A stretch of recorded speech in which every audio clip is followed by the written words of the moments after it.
as a producer with Straight Outta Compton and with Eazy-Duz-It, the albums, when you did play the drums on those two projects, how actually I played on more than that.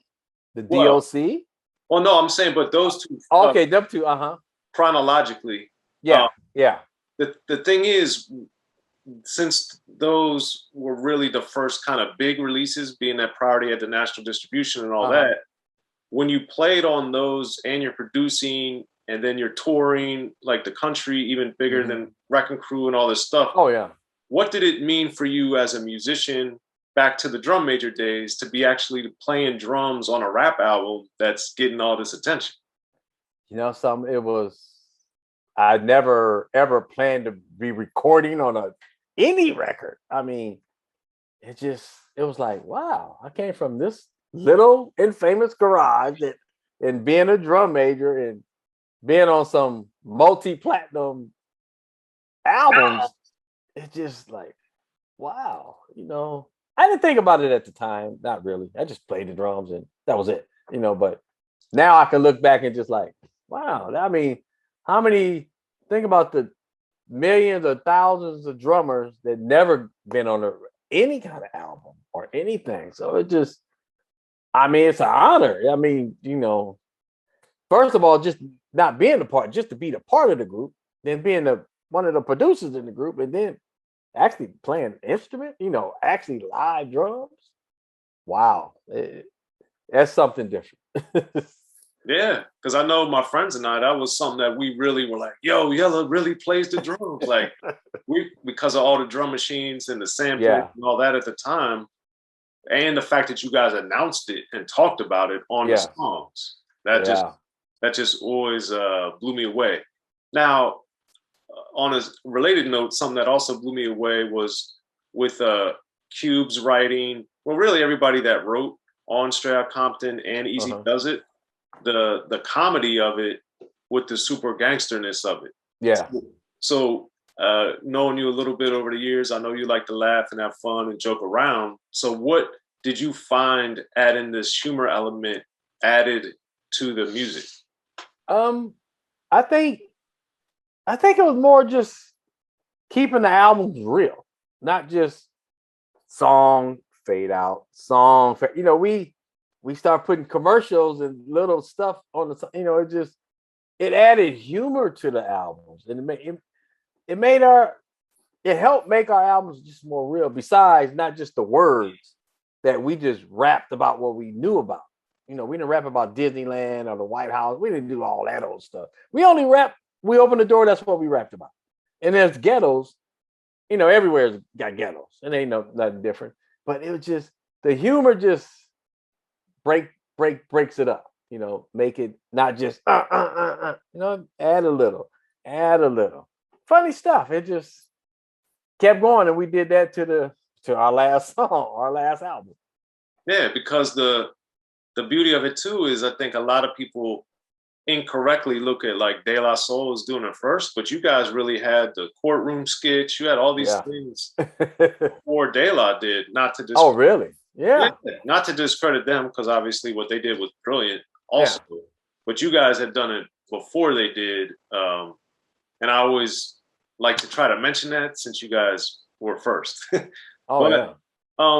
One of the other things too around this time that you talk about in your book, Straight Outta Compton, My Untold Story, is the tour in 1989 with Eazy-E and N.W.A, the summer tour. And the thing that I always thought was so interesting about it was you had like Kwamé on it, for instance, who's nothing like you guys artistically. All the support groups was not like us. So that's what I wanted to get at, because I grew up going to those type of shows and seeing such a wide range of artists in rap. Yeah. So what do you think that effect of that? Did that add to the culture? Do you think it mattered? Well, I know exactly why we used them, because we couldn't get into the buildings for insurance purposes. You know, we couldn't get on insurance. If we would have just been all raw, well, there wasn't too many raw groups. It would just been us. We couldn't have got in the building. So we had to have Kid and Play, Kwamé, JJ Fad. Originally was Salt and Pepper, but they ended up canceling right at the last minute. That's when we got Kid and Play and stuff. So we had to soften the blow up a little bit because they expected fights every night at our shows. It was hard to get insurance for our tour. But so funny thing is there was none. So that helped us a lot. I mean, plus hip hop is all different kind of styles anyway. I mean, because think about this, back then, each group was a different style. Nobody looked like each other. Nobody sounded nothing. They didn't even rap like each other. So it was all unique. So our tour had to have been really crazy. Kwamé, Kid and Play, JJ Fad. Well, the D.O.C opened, but nobody knew about the D.O.C at that time. Then us and E and wow. Too Short was on the deal too. Yeah. And sometimes our tour hook up and be with Public Enemy. A couple of times in Philadelphia and somewhere else we did. Okay. And then JJ Fad had told me, but you also mentioned in your book, Straight Out Compton, My Untold Story, about JJ Fad actually was a little more wild and rowdy about it than people would realize on the road. So getting into some fights or yelling at crowds or... Did they? Yeah. I didn't know that. I'm keeping them clean and stuff. Okay. But we'll skip that then. But one thing that I always think is interesting, and being from Maryland, I know this because I saw this type of thing. I wasn't at this show, but I know of this happening, of the reception you guys got at the Apollo where they weren't feeling you. Yeah. I mean, because it was the East Coast. I mean, a West Coast group in New York, that was unheard of at the time. And they, because we only did like 2 songs or something. It wasn't a full tour show. And it just like, ooh, look at them. They cut us with their eyes. And if they had guns, they would have shot us. They didn't. It wasn't they didn't like us, but they just didn't accept us, because we're not from New York. But later on, we was the group that break through New York, which is amazing in itself because New York don't like outsiders. Yes.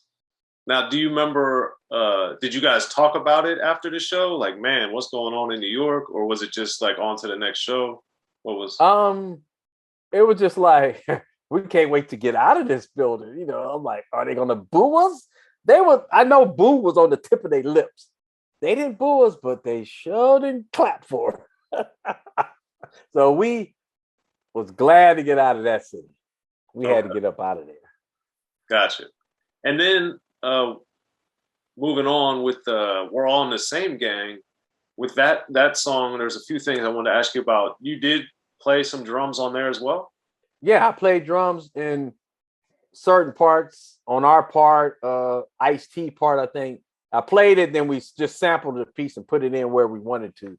Yeah, I forgot I played drums on that too. Yeah. Now, do you remember also, obviously Cube's not on it, do you remember any discussion, even though he had left or whatever, why he wasn't, or just definitely not having him on there? I don't know. I mean, because I don't know who really put it together, the song. It was just a song. I thought it was an album, but it was just one song.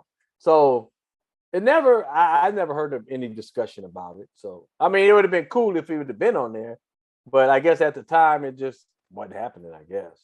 Right. Okay. And then on the side, you had done also the Yomo and Malky album. And with that album, I was always intrigued, and you talk about this in the book, Straight Out Compton, My Untold Story, that Dre didn't want to do it, so he was like, yo, you just do it. So doing the Yomo and Malky album, what was it like doing a production by yourself after doing so much with Dre over the years? I was nervous at first. I'm like, what am I gonna do here? I'm like, and then I had to learn their style. And then because he said, Dre don't want to do the album, you do it. Me do it. I'm just me. So I just did it and just try to do what we did, they had a different style. Their style was so different, it was too far ahead. It couldn't, well, they got caught up in red tape, companies. It just, they just got caught in the middle of something, but it was fun to do that album. It was really fun, to do it on my own and just it came out, I thought it was pretty good. So it was kind of fun to do it. And then the For the Love of Money, of course, got used by Bone later, and then Dre put it on his own Compton album later. So now that I didn't know. So what is so you remember making that song in particular and why it stands out so much? I remember it just something came to me and I just came up with the beat and then came up with, with the track and then the For the Love of Money singing part. I told the girl, I said, sing it like this, for the love of money. And then I said, it's different. I'm like, okay. And it just hooked because I sampled it and just put it through the whole song.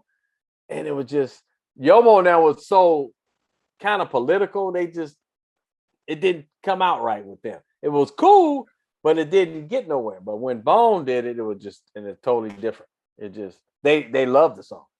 Mm-hmm. And in your book, Straight Out Compton, My Untold Story, you talk about how you didn't look at your check that Eazy gave you to produce the album until you went to the bank. So what was that story? I remember he brought the check to me at the studio, $90,000. I was like, oh, okay. And I folded it up and put it in my pocket. I went to the bank later that day, I'm just standing there waiting, I'm ready to cash it. And the lady looking at me, look at the check, go in the back, come back. She said, do you know this person? I said, who? And she showed me, he signed it to Mickey Mouse. I was like, no, I was upset for the whole day. It took me a whole day to catch him. And I guess that was his joke of the week. But that was just crazy right there. Yes. And what did you guys talk about when you finally talked to him? I cussed him out. Playing tricks like that. I'm like, dirty dog. I ain't know me being a dummy, didn't look at it.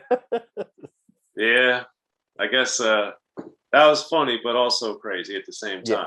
Oh, yeah. Yeah. And then with the Brothers for Life album with Automobile, you talk about in Straight Out Compton, My Untold Story, your book, that was the last time you played live drums on the album. So with Automobile, do you remember why you guys were like, oh, let me play drums on this one? Because the song was so unique, it was just weird. It's like, to me, it was almost like a commercial. That's what it really kind of was until they started putting more lyrics to it. That's just, we just had fun. It's just like we just got the drums and got the piano and just did the song like that. It was like, I like that. That's one of my favorite songs. One of my favorites. Because I'm thinking about the lyrics now, and boy, we was crazy. That one was fun right there. I like that one. I didn't know it was gonna be my last time playing. I forgot I played the drums on that too. But that was a fun one. That was the most fun out of all the songs, I think. And then you also talk about how I'd Rather Fuck You is your favorite song on the Brothers for Life album. So is that because of Bootsy? Is that just, what is it about it that makes you love it so much? A lot of it is the Bootsy, then the singing, it's just like, it has some strong words, I'm just like, we was crazy back then. Our lyrics was just raw as they can be. I mean, they can't get no rawer than that. I mean, we just said it like it was. Because I had to, because since the track was kind of off on the sample, I had to literally play the 808 by hand through the whole song. I remember Dre just looking at me. I had to just boom, right on the beat. I'm like, wow. It only took a few takes to do it, but I finally got it. But that was just, I like that song. I like that song.